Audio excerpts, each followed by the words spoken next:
वो लोग वहां पे धाड़े मारकर रोने लगे।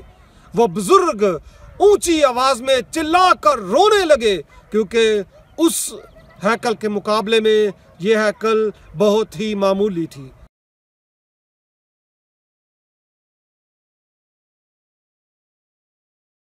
Thank you Jesus.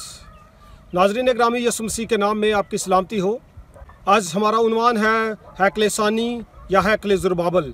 नाज़रीन, वो वक्त था जब 586 कबल मसीह के एक बड़े हमले के दौरान में बाबल के बादशाह नबूकदनेज़र की ज़ेर क़यादत कौम इसराइल पर इंतहा का तशद्दुद किया गया। यरूशलेम मुक़द्दस शहर के फाटकों को, उसकी दीवारों को आग लगा दी गई और मुक़द्दस हैकल को मुकम्मल तौर पर तबाह कर दिया गया। नबूकदनेज़र उसके कीमती बर्तन और सोने चांदी को अपने साथ बाबल ले गया। एक वक्त आया जब इस ताकतवर तरीन बादशाह का दौर ख़त्म हुआ। वो वक्त था 562 कबल मसीह का, जब इसका इंतकाल हो गया और फिर सल्तनत बाबल ज़वाल का शिकार हो गई, क्योंकि अगले 5 सालों में सल्तनत 3 मुख्तलिफ हाथों में आई, जिनमें पहला अवेल मरदूक था। सलातीन की दूसरी किताब उसके 25वें बाब की 27वीं आयत में लिखा है कि अवेल मरदूक ने जैसे ही सल्तनत संभाली तो उसने यहूदा के बादशाह यहोयाकीन को, जो उस वक्त कैद खाने में था, रिहा किया और उसको सरफराजी बख्शी। उसके बाद सल्तनत जल्द ही नबूकदनेस्सर के हाथों में आ गई, और नबूकदनेस्सर जो एक सूफियाना तबीयत का मालिक था, उसने जल्द ही फैसला किया कि वो सल्तनत को छोड़ देगा और अपने बेटे बेलशज़र को वहाँ का कायम मुकाम बनाया और ख़ुद अरब के मकामात पर रियाज़त व इबादत के लिए चला गया। अगले चंद सालों के बाद शाह फारस खोरस ने बाबल पर दावा बोल दिया और बाबल की सल्तनत को मुकम्मल तौर पर तहवील में ले लिया। शाह फारस खोरस का बाबल की सल्तनत संभालना और वहाँ पे आना, वहाँ पे ग़ुलामों के लिए और असीरों के लिए इंतहाई बाबरकत रहा, क्योंकि उसने आते ही वहाँ पे एक ऐलान किया, और वो ये ऐलान था कि जितने भी कैदी हैं उनको रिहा कर दिया जाए। और यहूदियों के लिए यह मौका था कि वो वापस शहर यरूशलेम या अल-कुद्स में वापस आएँ और अपने शहर को दोबारा से बहाल करें, हैकल की तामीर नौ करें। इस खुसूसी काम के लिए उसने यहूदियों के एक होनहार जवान ज़ुरबाबल बिन शालतिएल को उनका गवर्नर बना दिया, और ज़ुरबाबल बिन शालतिएल की क़यादत में उनको यह हुक्मनामा मिला, उनकी मदद भी की गई कि वो यरूशलेम वापस जाएं और वापस जाकर अपने शहर को और अपनी इबादत गाह को फिर से तामीर करें। उसकी तामीर नौ के लिए उसने उनको कीमती इशिया भी मुहैया की। ज़ुरबाबल बिन शालतिएल यहोयाकीन के ख़ानदान में से था और ये दाऊद की नस्ल में से था। इसका जिक्र यसु मसीह के नसबनामे में भी आता है। तकरीबन 532 कबल मसीह के बाद जब यहूदी कौम अपने शहर यरूशलेम अल-कुद्स में वापस आती है, तो गो के वो सारे नहीं आए, तकरीबन 50,000 के करीब यहूदी वापस आए और बहुत से लोग वहीं पे रुक गए, क्योंकि उनको पता था कि जब यरूशलेम वापस जाएंगे तो वहाँ पे बहुत सारी मुश्किलात का सामना होगा, मुआशी एतबार से उनको बहुत स्ट्रगल करना पड़ेगी। इसलिए बहुत सारे यहूदियों ने वापस ना जाने का फ़ैसला किया, लेकिन तकरीबन 50,000 यहूदी अल-कुद्स या यरूशलेम वापस गए। तकरीबन 1 साल के बाद उन्होंने हैकल की तामीर नौ पर गौर किया। ज़ुरबाबल बिन शालतिएल ने इस काम में उनकी बड़ी मदद की और सरदार काहिन यशवा बिन यहूसदक ने उसकी ख़ास मदद की। इस दौरान में कुछ ऐसे भी यहूदी थे जो ज़ुरबाबल की क़यादत से नाखुश थे। ऐसा आम हमारे यहाँ भी होता है, किसी भी एक क़यादत को लेकर, चाहे वो कितनी भी होनहार हो, कितनी भी बाबरकत हो, वहाँ पे किसी न किसी तौर से उनकी मुखालफत होती है। तो ऐसा ही ज़ुरबाबल के साथ भी हुआ। कुछ यहूदियों ने शाह फारस खोरस को ये ख़त लिख दिया कि यहाँ पे हालात बेहतर नहीं हैं, लिहाजा तामीर नौ का काम रोक दिया जाए। हैकल की तामीर तकरीबन अगले 2 साल तक रुकी रही और फिर बादशाह अरतक्षश्ता के दौर में फिर फरमान जारी होता है कि हैकल को फिर से तामीर किया जाए। इस दौरान में मुक़द्दस हज्जी नबी और मुक़द्दस ज़करिया नबी उनकी ख़ास मदद और रहनुमाई करते रहे।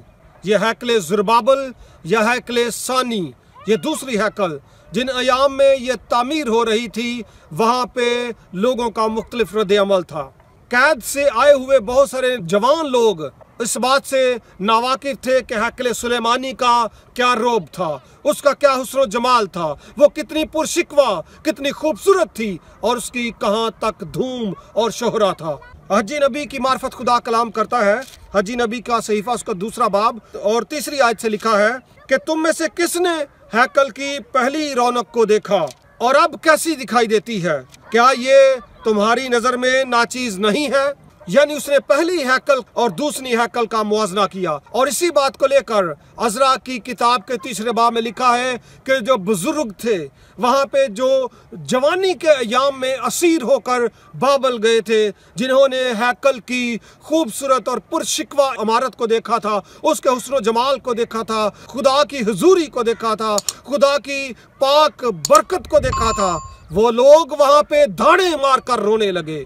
वो बुजुर्ग ऊंची आवाज में चिल्लाकर रोने लगे क्योंकि उस हैकल के मुकाबले में ये हैकल बहुत ही मामूली थी। लेकिन वहाँ पे कुछ ऐसे जवान थे जिन्होंने पहली हैकल को नहीं देखा था। उन्होंने नारे मारे, खुदावंद की शुक्रगुजारी की और उस काम को आगे बढ़ाया। बुजुर्गों के रोने की वजह एक ये भी थी कि इस नई हैकल में बहुत कुछ नहीं था। खुसूसी एतबार से करोबीम और अहद का संदूक वहाँ पे नहीं था। यहूदियों की रवायत के मुताबिक जिस वक्त बाबल ने यरूशलेम पर हमला किया, मुक़द्दस यिर्मयाह नबी ने और उसके कुछ हवारियों ने अहद के संदूक को किसी गार में छुपा दिया था।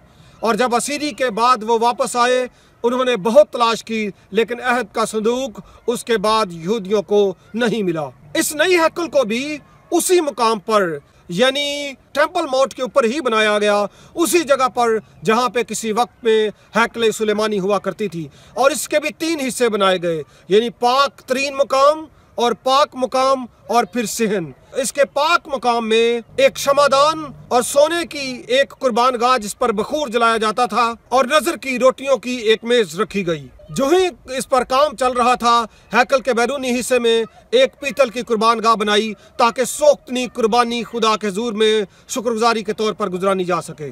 और 516 से 20 के बाद में जब इसकी तकदीस कर दी गई तो तकरीबन ये काफ़ी सालों तक कायम रही। फिर वक्त आता है जब यूनान की सल्तनत कायम होती है और सिकंदर आज़म दुनिया पर अपनी हुकूमत कायम करता है। फिर 168 कबल मसीह में अंताकस चहारम एपिफनस यहाँ पर यरूशलेम पर हमला करता है। खुसूसी तौर से वो हैकल की बेहरुमती करता है। हैकल के अंदर वो ज़्यूस देवता के बुत को खड़ा कर देता है और हैकल के अंदर मज़बे के ऊपर पाक मुकाम में वो सूअर की कुर्बानी गुजरान कर इस हैकल को नापाक कर देता है। इसके बाद वहाँ पे मुकाबियों का दौर आता है और मुकाबी यहूदियों की खास मदद करते हैं और उनको अंताकस चहारम से छुटकारा देते हैं।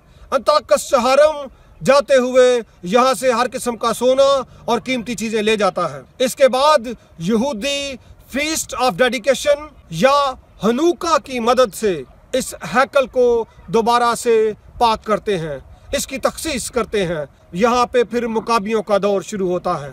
ये वो वक्त था जब कौम इसराइल एक नबी का इंतज़ार कर रही थी और मलाकी नबी के बाद उनके पास अभी तक और कोई नबी नहीं था।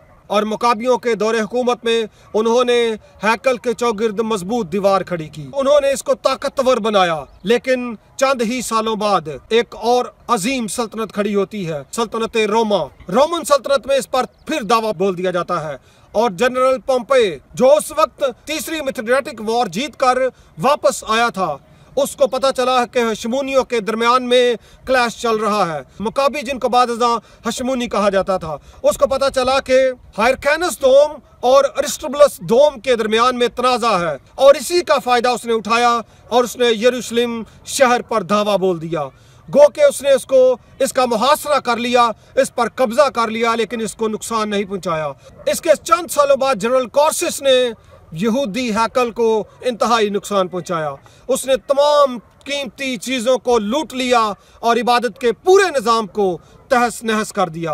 हेरोदिस आज़म ने जब यरूशलेम का मुहासरा किया, जो बाकी कसर थी वो भी निकल गई।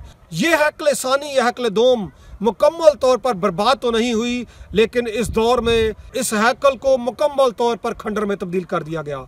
इसके अंदर से तमाम चीज़ों को निकाल दिया गया।